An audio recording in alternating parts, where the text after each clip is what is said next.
Hi everyone, I'm Tom Slivick and welcome to TSPN's news interview. And today, once again, I have Gene Mancebo, Amador Water Agency's General Manager. How you doing, Gene? I'm doing great, Tom. Thank you. Good to see you this Tuesday before Election Day. Yes, it is. You know, when I thought about that Saturday, you know, I called, and I'm glad you were able to come and fill in a late time. Sometimes it gets hard to get guests here, and today was a hard day, so I asked you, and you showed up, and then I said, oh my gosh, it's going to be right before Election Day, and I don't want people to take this other than I just want to give you some information, okay? And information is what news's job is to do, and I'll try to talk for the other side as much as I can if there is another side. I'm sure there is.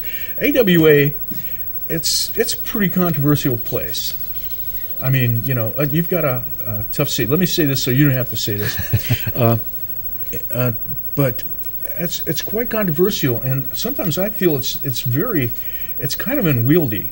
It's because of maybe the 5 cities or the different, all of the different places that the water agency took over and tried to put under one umbrella. And I can remember back when Tom Hoover first had it, when I first moved in, and it was I think very, very well loved. People kind of understood it, and then I think it took on its job. The Board of Supervisors says, maybe they in their wisdom said, this is a pretty tough spot. Why don't we make 5 new board members, something like that, and put it out there on its own. And then you have the tough job of making sure that all the people who don't have wells get their own water and do their own thing like that, which we have here in a rural area, for the other people to service them. And I would say it's quite difficult. I mean, it's complex. I mean, it's a complex system. We have lots of different water systems. It's actually been consolidated to some degree. I mean, at one time there was, just up country, there was 10 different water systems. Right. Those, we operate and maintain 7 of those different systems, and they've been consolidated into one. Right. And I want to say, I want to interrupt you a bit. When I first came up here to move up here, we picked, we were looking for houses, and up in the more upper Pine Grove area there, maybe it was close to Pioneer, we were looking at a house, and not far from there was a big wooden water tower, and asked people, what's that? And they said, that's like, it's like the local water, and like a water system and everything. Right. And of course, coming from LA, that was pretty strange, wonder what all that's about. Anyway, we didn't buy there, but I'm just saying, it was things like that. All of these little systems that the Amador Water Agency had to grab hold of and try to, you say it what it is. Now, you weren't the general manager then. No. We've gone through 2, but I find you to be, other than Tom Hoover, so I guess you know who I'm talking about, to be very transforward and forthcoming, and I think you're a very candid fellow. So why don't you tell us what the difficulty is? Well, I mean, it's a complex system. It is, and it's difficult for even employees to understand. It takes a while to grasp all the different systems, all the different rules and regulations that are necessary for us to operate the different systems. Consolidating them as time goes on, at least to the degree of from operating standpoints, will make it a little bit more simpler. But it is tough, just because you have all of these different systems. They all have different components, pump stations, some of them are gravity, some of them have wells, some of them have different rules of how we have to operate. There are different, and currently, I mean, there are different rate schedules for each different system. Just keeping your handle on all the different rate schedules are tough. So all of those things just add to the complication. And I think because there's different rate structures to different systems, one can go, oh, they're paying this over there, and we're paying this, and this is that, and that's over here. So it's all apples, bananas, oranges, and and Tootsie Rolls or whatever. but they're not all the same, and yet it's hard for people not to look at things and maybe see them as all the same and wonder. So it's difficult for the ratepayer and the outsider looking at this structure. Sure, and I think that if we can do what we're working on with this kind of this one rate schedule that's overall for all systems, that's going to help. It'll make it easier for people to understand the rates. It'll help us simplify our operations and our financials. And the more we kind of simplify those, there's kind of an economy of scale that is beneficial to everyone. Okay. And I think it'll help to make it more understandable and transparent for everyone. Well, I think you have a clear message, when I've talked to you, like what you're trying to do in that. And yet, like I just read the paper recently where it says, I'm not looking at the paper right now, but I believe there's something like Plymouth gives $66, so I guess it's maybe $33 for 2 months to the people of Plymouth to pay their water. And other people didn't have it, and why isn't that? And I'm not going to directly ask you the question, but I mean, well, here's how do you balance all this in? And then it's because Reader Sutherland or something paid his some kind of a due to him, so that changed to this, and so all of these different things have all this stuff in play all of the time. Sure. It makes it complicated and complicated to understand. We're going to take a break, and when we come back, maybe we'll get we'll talk about some transparency other than just the difficulty of the Amador Water Agency. Stay with us right here on TSPN. You're watching Amador County's #1 news and sports leader, TSPN. Okay, and welcome back. Tom Slivick once again. Gene Mancebo, Amador Water Agency General Manager. Now you're an engineer. Back in the old days, you were the engineer guy, and I remember when I met with you. We were doing a video story with the in Pine Grove with the leach field? septic. With the group Sure. septic thing, and so the Water Agency also handles some of that job. I was looking forward to taking more of that on as well. I know you want to do some recycling efforts by 2020, 20%. But getting away from that, it seems like during the last general manager had and the Amador Water Canal. Let's talk about that. The Amador Water Canal seemed to have soured a lot of people. And I guess I could even put myself there initially because I don't know if it was, sold very well or people had concerns. My own concern was, you're going to pipe that, and what's going to happen to the Jackson Creek that goes by there? What about all the little animals and the, flora fauna? And I could say, well, one of the reasons I liked it up here is we didn't cover up all the drainage ditches and everything like we did in LA, so where there's nothing but concrete and you go over them, you don't know what I mean. We went up with the LA River, things like that, but basically for 100 years or so and not longer, I'm not really good at numbers like that, but that's been a river. Who cares if man made it or if it got made by nature? To me, we're part of nature anyway, so going with my thinking, that was. So a lot of people had concerns about that. The Amador, the pipeline was built, seems to be doing a good job. I'm not sure about paying for it and everything. I've already told people, I don't really have a dog in the hunt for all of this stuff because I have a well. And maybe that'll come into where, I'm going to have to wind up paying for a lot of stuff too sooner or later. I wouldn't doubt it.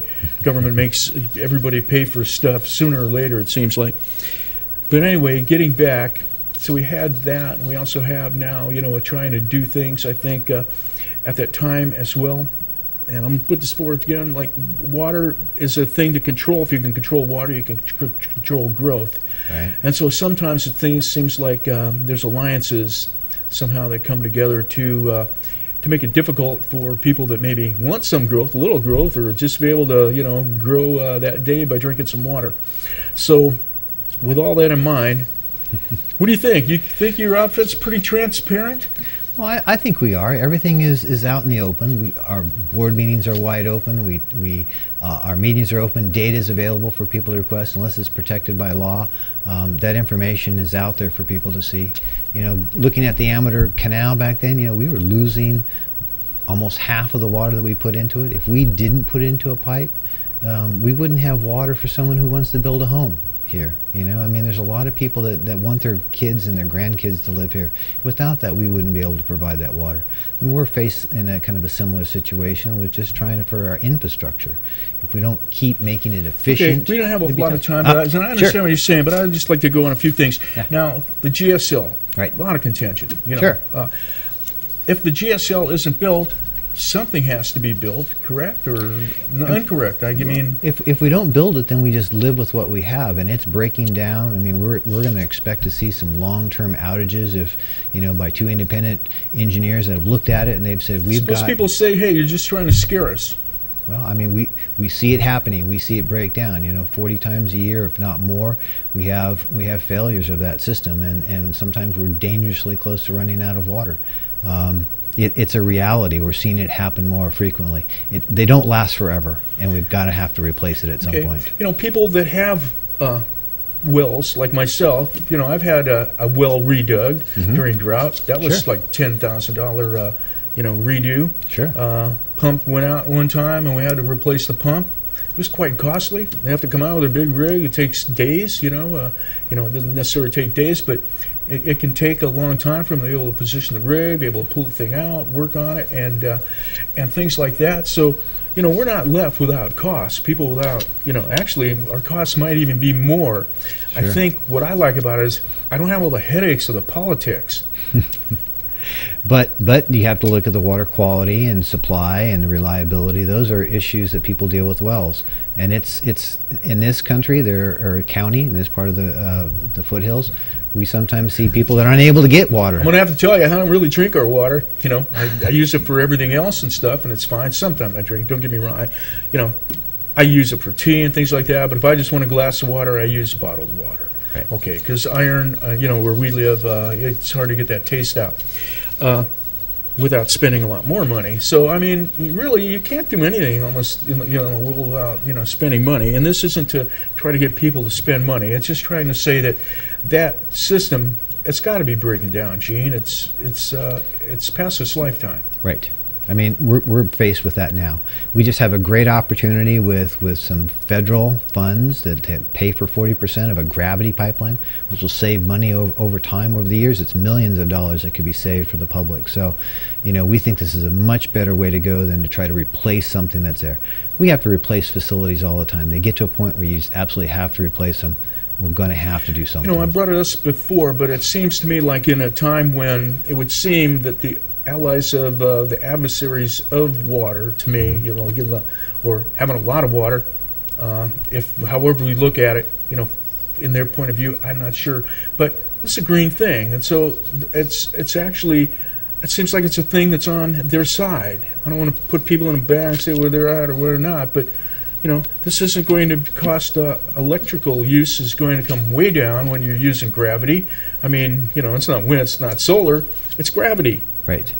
Yeah. I mean, you don't have to do anything for it. I hate to quote one of my directors, actually, but I think it's a great quote. When we look at gravity, doesn't sleep. It doesn't matter when, at what time of the day. It's always there. It's always available. You don't have to fix it. You have to repair it. In fact, the other way, you have to fight it. That's right. Right. And with solar, you're looking for sun. What if it's not a sunny day? What if it's nighttime? But with gravity, we can flow all the time. It's reliable. What I'm saying is, long term, it seems like it's green, it's good for the earth, but also it's good for your pocketbook once it's built. Right. You shouldn't be replacing pumps and things like that. So to me, it kind of seems like a no-brainer. But I guess from the opposition, and I don't clearly understand maybe the opposition, because to me it does seem like a no-brainer. The cost of the pipes and doing the other system. Right. How much will that cost? Oh, it's substantially. It's more than the gravity pipeline. I mean, we're looking at probably approaching $10 million to try to replace all these systems and pay for sunk cost. It's very expensive. I mean, so it's a margin above. We looked at the rate schedules for our customers. There would be a rate increase of like $15. Okay, so let me go on. Now, is there opposition because will other people in the system, that I guess feel they're not benefiting from the water, the gravity supply line, do they have to pay for this?